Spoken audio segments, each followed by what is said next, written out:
성도님들, 제가 몇 주 전 가이샤라 빌립보라는 이 로마의 문화와 경제력 등 이 모든 것이 다 집약된 도시, 또 로마 황제의 거대한 신전이 있는 이 도시에서 초라한 예수님의 모습을 보며 외친 베드로의 위대한 고백에 대한 설교를 했습니다. 그런데 그 설교를 준비하다 바로 아래에 이제 결론처럼 이어지는 내용, 그러니까 예수님께서 나의 진짜 제자가 되려면 이러이러해야 한다라고 권면하시는 바로 오늘 본문 말씀인 이 마태복음 16장 24절 말씀을 묵상하다 이 말씀을 통해서 총 3편의 설교를 해야 되겠다라고 계획을 세웠습니다. 그래서 이 제자입니까? 라는 제목으로 우리 성도님들께서는 진짜 예수 그리스도의 제자가 맞습니까? 라고 되묻기 위해 3가지의 주제를 잡았습니다. 이 3가지 주제가 뭐냐? 오늘 본문 말씀에서도 보실 수 있듯이 처음에는 나를 따라오너라 이고, 그 다음은 자기를 부인하고 입니다. 이미 2주간 이 주제로 설교를 했고요. 그리고 마지막이 바로 오늘 설교의 주제인 자기 십자가를 지고 입니다.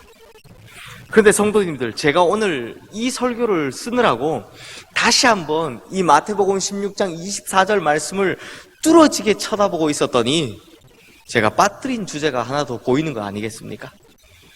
빠뜨린 주제, 그것이 무엇이냐? 바로 누구든지였습니다.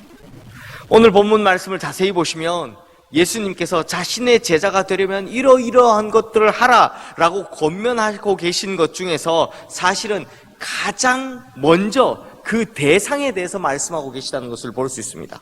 그러면 예수님의 제자가 될 수 있는 그 대상 누구냐? 바로 누구든지라는 것입니다. 사랑하는 성도님들, 예수님께서 누구에게 자신의 제자가 되라고 말씀하십니까? 특별한 사람입니까? 예수님을 따라도 될 만큼 깨끗하고 정결한 사람입니까? 아니면 예수님을 따르기에 흠이 없을 만큼 사회적인 지위가 높은 사람입니까? 그것도 아니면 신적인 능력이 신비하고 탁월한 사람입니까? 아닙니다. 전혀 그렇지 않습니다. 예수님을 따르는 것은 누구든지 할 수 있습니다. 누구나 예수님의 제자가 되는 것이 가능하다라는 것입니다. 성도님들, 그렇다면 이 누구든지라는 것이 왜 이렇게 중요할까요? 왜냐하면 예수님께서 부르시는 사람은 특별한 자격 조건을 필요로 하지 않기 때문입니다. 성경 어디를 봐도 예수님께서 부르시는 사람, 예수님께서 초청하시는 사람에 대한 특별한 자격 조건이 필요하다라는 이야기 눈 씻고 찾아볼 수 없기 때문입니다. 그런데 요즘 들어서요, 이와 비슷하게 누구든지라는 이 광고가 들어간 것들을 자주 볼 수 있습니다. 예를 들면 이런 거죠. 누구든지 돈을 빌려드립니다. 누구나 대출 가능 1588에 땡땡땡땡.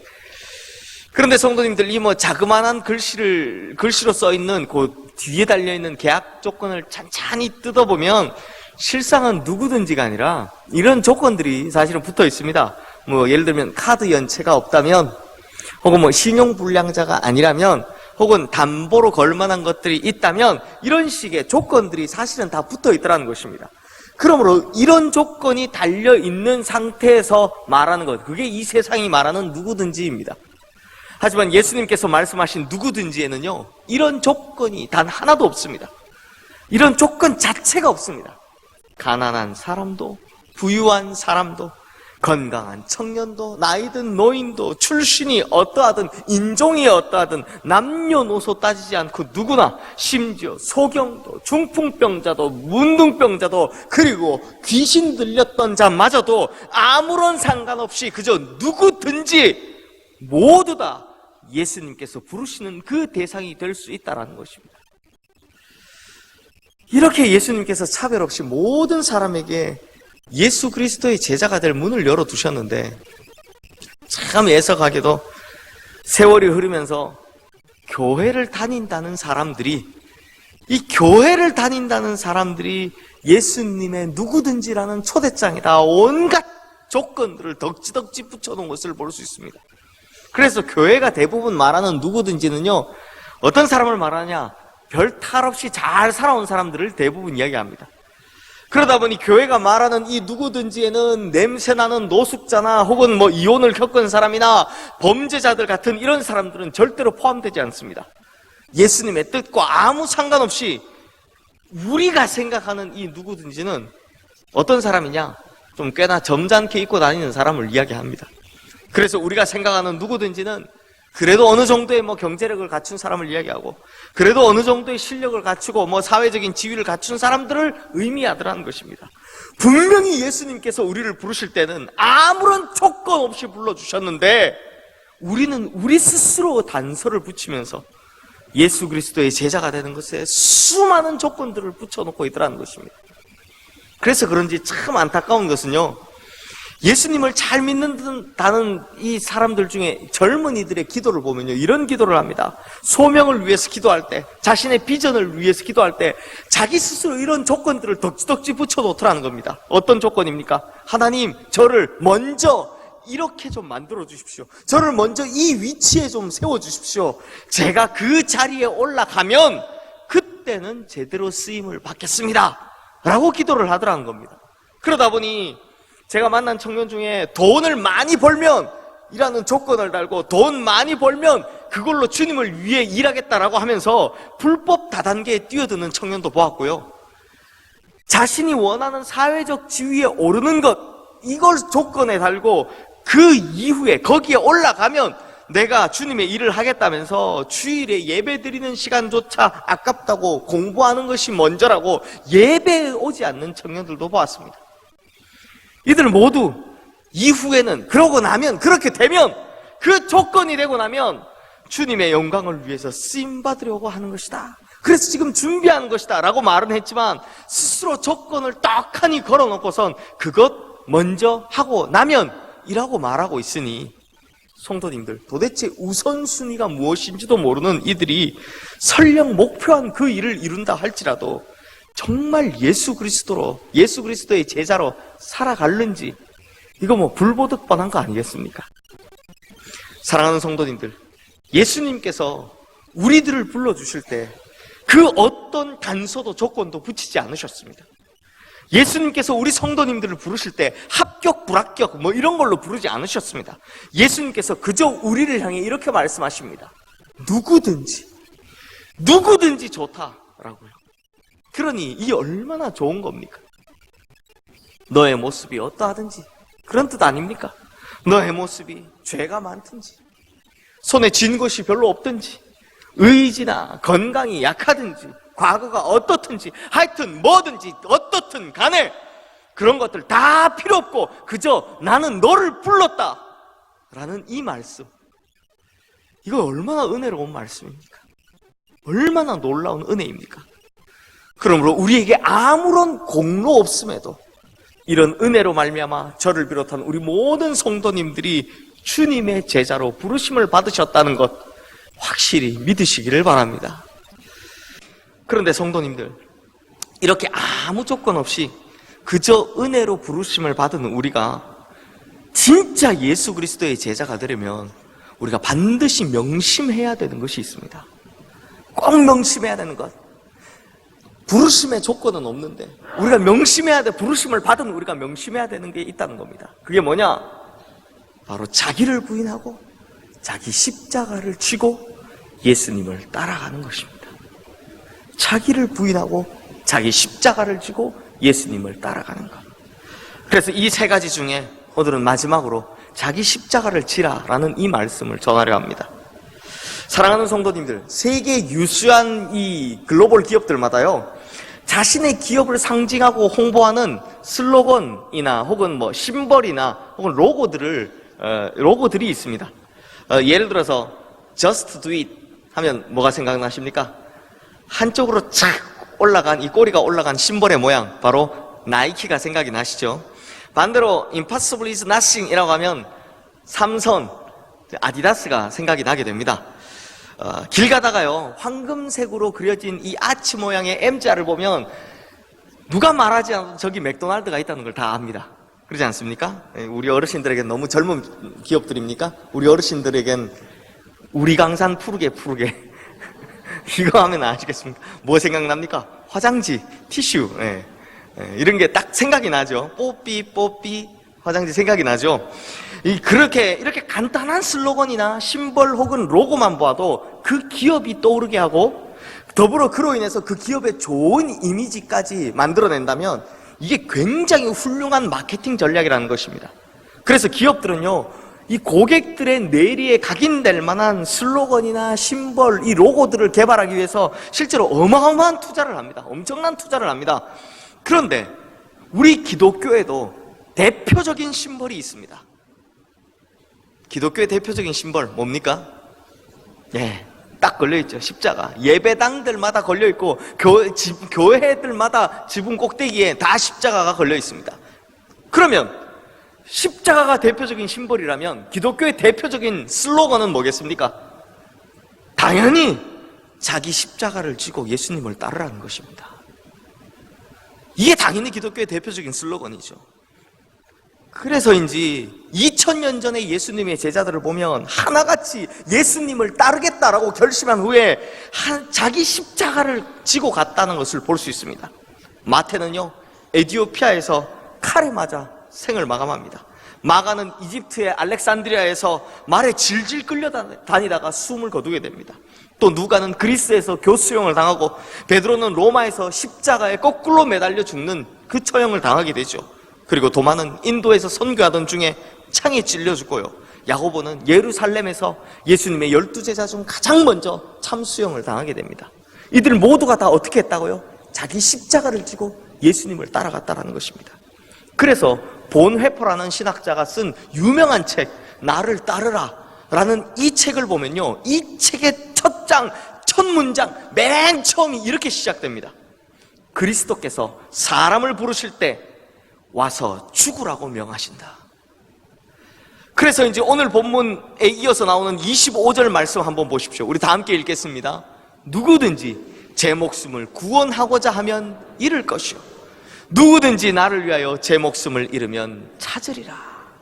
누구든지 똑같습니다. 누구든지는 똑같습니다. 그러나 자기 목숨을 걸고 자기 십자가를 지고 예수님의 길을 따라가는 그 사람만이 구원의 길을 걷게 될 것이다, 구원을 얻게 될 것이다 라는 것입니다. 그렇다면 성도님들, 자기 십자가를 지고 자기 목숨을 걸고 주님을 따르라는 이 말, 지금 이 말씀이 듣기 편하신 말씀입니까? 아니면 참 부담스러운 말씀입니까? 당연히 부담스럽죠. 당연히 부담스럽죠.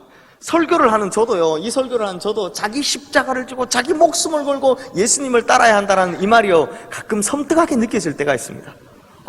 이거 어떻게 하지? 라는 생각이 들 때가 있습니다. 그렇다면 성도님들, 이런 생각 한 번쯤 하실 수 있지 않습니까?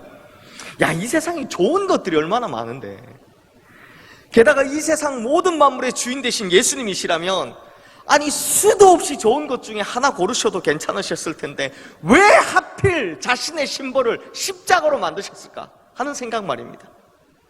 다른 심벌, 좋은 심벌, 좋은 거 많지 않습니까? 예를 들어서 평화도 상징하고 성령도 상징하는 비둘기는 어떻습니까? 비둘기 좋죠. 좋지 않습니까? 아니면 또 보호하심을 상징하는 목자의 지팡이 같은 거 어떻습니까? 그래서 교회마다 목자의 지팡이 다 걸어놓고 여기도 목자의 지팡이 걸려있으면 교회 가면 주님의 보호하심을 받는구나, 이런 생각 들지 않겠습니까? 그것도 아니면 희망과 약속의 상징인 무지개, 이런 거 어떻습니까? 좋죠. 그런데 왜 하필 피투성이 나무 기둥 2개 겹쳐놓은 이 십자가란 말입니까? 역사상, 인류의 역사상 가장 잔인한 사형도구, 이걸 자신의 심벌로 내세운다는 것, 마케팅하는 사람의 입장에서 보면 이거 완전히 실패작입니다. 그래서 이제 우리는 이 부담스러운 십자가를 어떻게 하든지 순화시키려고, 최대한 순화시키려고 애를 씁니다. 그래서 십자가를 막 예쁘게 만들려고 막 장식품을 지렁지렁 달기도 하고요, 혹은 십자가에다 값비싼 보석을 막 박아놓고 치렁치렁 달아놓기도 합니다. 하지만 성경 말씀을 보면 어떻습니까? 다르게 해석하려고 해도 도저히 다르게 해석할 수 없도록 떡하니 써있는 이 말씀, 그저 묵묵히 자기 십자가를 지고 나를 따라오너라. 이 마태복음 16장 24절 말씀은요, 정말이지 부담스럽기 그지없습니다. 그러면 성도님들, 왜 하필 십자가입니까? 왜 하필 십자가입니까? 그런데 그만한 이유가 다 있습니다. 첫 번째로 십자가는 겸손의 심벌이기 때문입니다. 이 고대 로마인들은요, 수도 없이 많은 처형 방법을 가지고 있었습니다. 그 중에는 값싼 처형 방식들이 대부분이었습니다. 예를 들어 사람을 불에 태워 죽이거나 아니면 돌을 던져 죽이거나. 돈이 안 들죠. 그보다 더 쉬운 방법이 있다면 검 한 번만 휘두르면 됐습니다. 그것도 아니면 독약을 먹이기도 했습니다.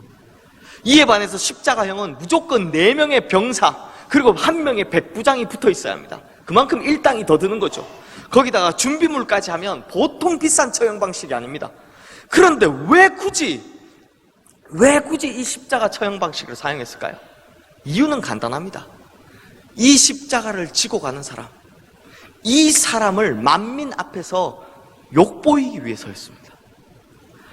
이 죄인이 아무것도 아닌 사람이다 라는 사실을 그 보고 있는 모든 사람들의 머릿속에 똑똑히 심겨주기 위해서였습니다.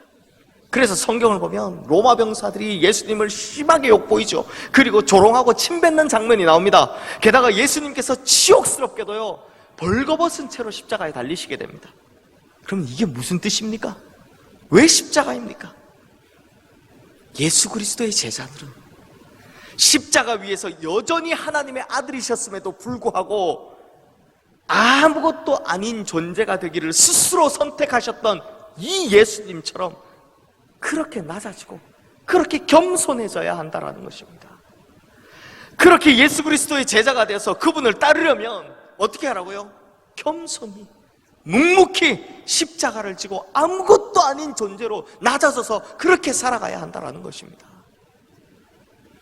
또 두 번째로 십자가는 고난의 심벌입니다. 성도님들, 십자가를요 어떻게 해도 편안하게 질 방법은 없습니다. 십자가를 이리 메고 저리 메고 어디로 메거나 십자가가 고통스럽고 무겁기는 똑같습니다. 근데 많은 분들이 가진 잘못된 믿음 중에 하나가 고난은 주님을 제대로 따르지 못한 사람들에게나 찾아온다라는 믿음입니다. 이렇게 잘못 믿고 계신 분들이 의외로 많습니다. 물론 하나님의 말씀과 법도를 잘 지키면 축복의 사람이 된다는 것, 이것도 분명히 성경에 약속된 사실입니다. 하지만 무조건 잘 되고 무조건 부흥하고 만사가 순조롭게 풀리는 것만이 마치 좋은 믿음의 결과나 축복의 결과라고 믿게 하는 것, 이건요 좀 죄송한 표현이지만 저기 쓰레기통에나 들어가야 할 번영 신학들이 망쳐놓은 그 결과의 산물들이다라는 것입니다.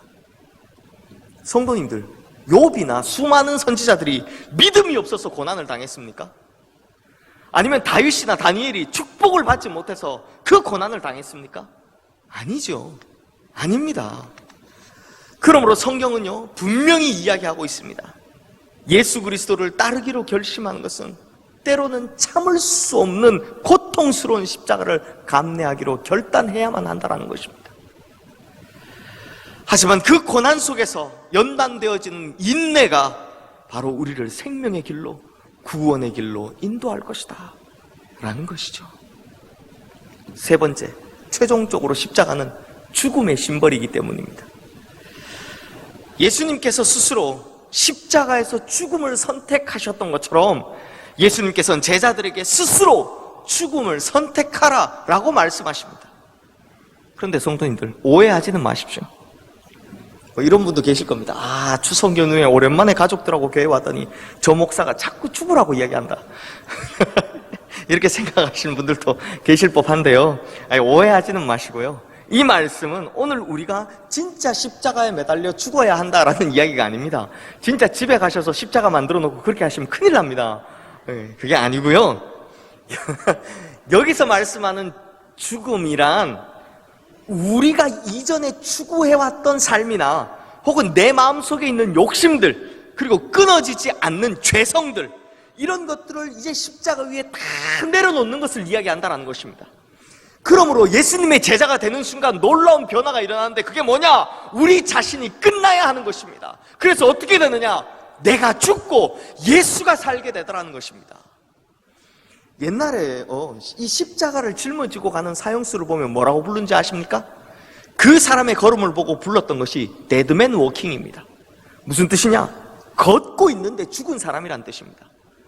살아있는 것 같은데 실제는 죽은 사람이고 죽었는데 살아있는 사람이라는 거죠. 즉 내가 죽고 예수가 사는 사람, 여기에 딱 맞는 표현이죠.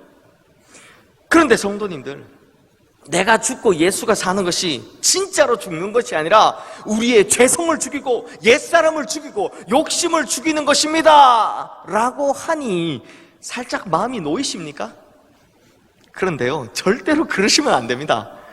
이 말씀은 2000년 전 예수 그리스도를 만났던 제자들이 하나같이 자기 십자가를 지고 자기 목숨을 걸었던 것처럼 그와 똑같은 결단으로, 그와 똑같은 마음가짐으로 내 십자가를 지고 나를 죽이라 라는 것입니다. 성도님들, 예수님께서는요, 우리의 모난 행동을 깎거나 우리의 못된 성품들을 조정하시기 위해서 이 땅에 오신 것이 아닙니다. 심지어 예수님께서는 우리를 변화시키기 위해서 오신 것도 아닙니다. 성경이 말씀하시는 것은 예수님께서 오신 그 이유는 우리를 완전히 죽이시기 위해서, 그리고 우리로 완전히 새로운 사람으로 거듭나게 하시기 위해서 오셨다라고 확실히 말씀하고 있다는 것입니다.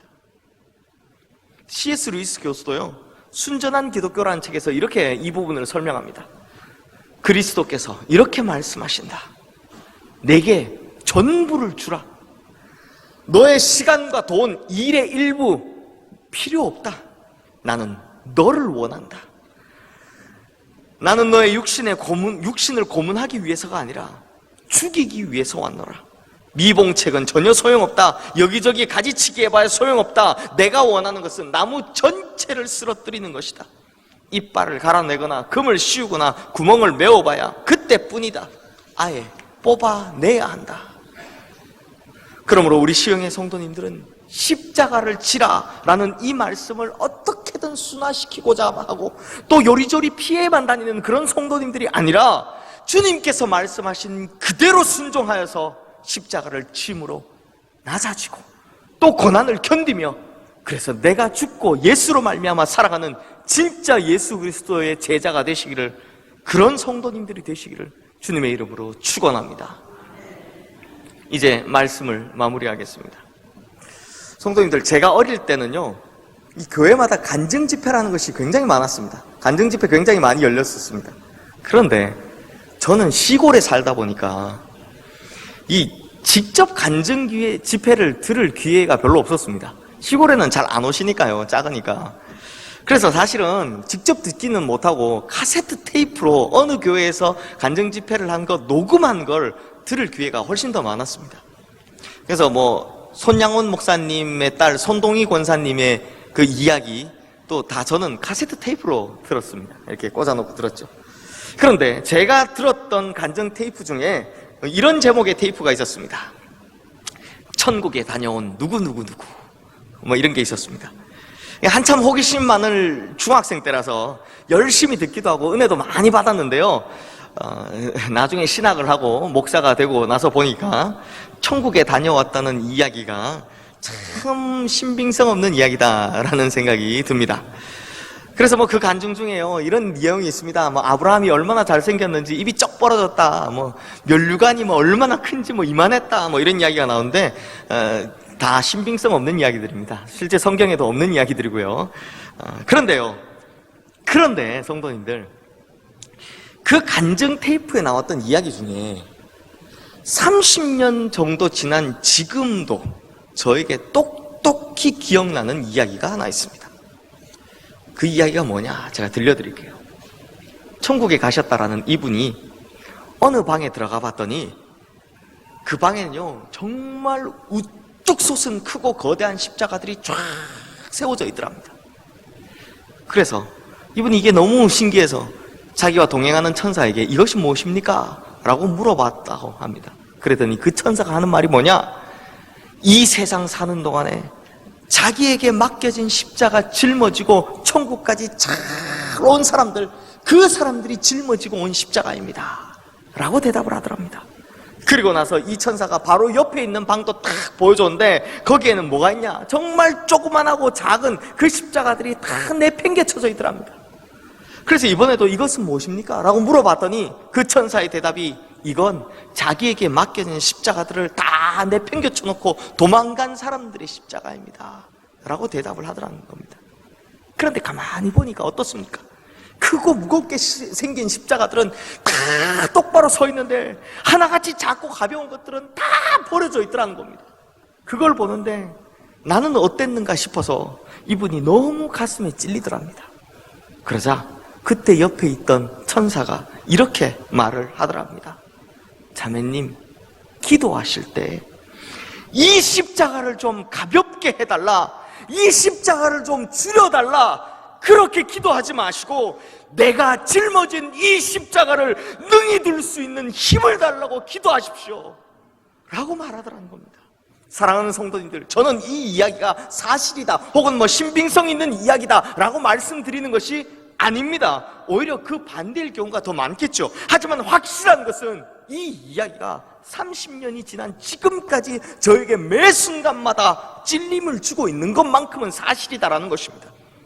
그렇다면 성도님들, 우리는 어떻습니까? 우리는 어떻습니까? 우리가 주기철 목사님이나 뭐 손양원 목사님 같이 무거운 십자가를 짊어지고 사는 것도 아닌데 오히려 그 가벼운 십자가, 그 작은 십자가 내팽개치고 살아가지는 않습니까? 혹은 기도할 때마다 이 십자가 너무 무겁다고, 이 십자가 좀 가볍게 해달라고 그렇게 때를 쓰고 있지는 않습니까?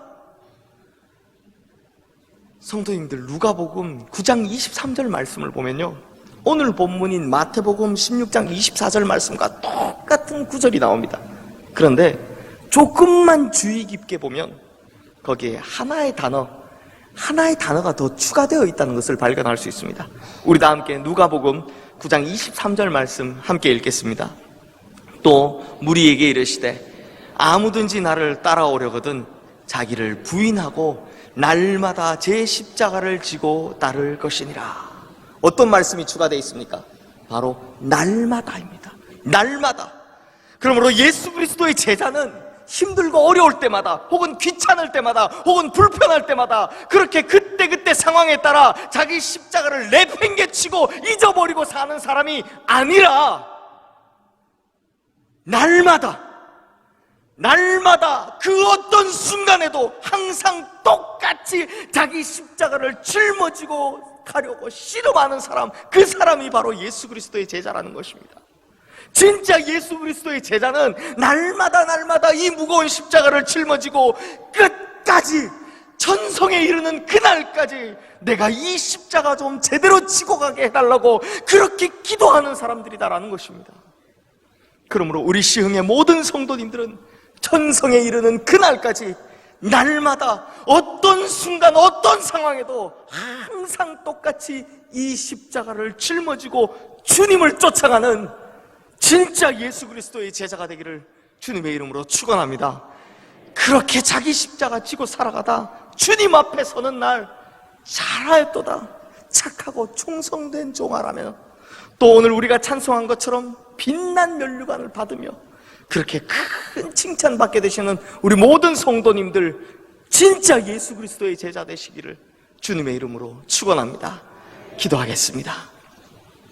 하나님 아버지, 자기 십자가를 지고 나를 쫓아오라는 이 말씀, 사실 우리가 이미 그리고 너무나도 잘 알고 있었던 말씀이지만 이 말씀이 너무나도 부담스러워서 또 이 말씀이 우리 마음을 너무나도 어렵게 해서 지금까지 깊이 묵상하려 하지 않았습니다. 어떻게든 이 말씀을 회피하려고만 했습니다. 하지만 진짜 주님의 길을 따라가기 위해서 이제는 이 말씀을 우리의 마음판에 새기려 합니다. 그러므로 이 십자가가 무겁다고 내팽개치고 도망가는 것도 아니요, 이 십자가 좀 가볍게 해달라고 너무 부담스럽다고 떼를 쓰는 것도 아니요, 이제는 이 십자가 능히 들고 갈 수 있는 힘을 달라고 기도하며 날마다 승리하고 살아가는 우리 성도님들 다 되게 하여 주시옵소서. 그리하여 천성에 이르는 그날 끝까지 자기 십자가를 짊어지고 온 우리를 향해 하나님께서 주실 그 큰 칭찬과 상급 빛난 면류관 바라보며 이 세상을 이기고 살아가는 우리 모든 성도님들 되게 하여 주시옵소서. 우리에게 십자가 치고 살아가는 것을 몸소 보여주신 우리 주 예수 그리스도 이름으로 기도드리옵나이다. 아멘. 모두 자리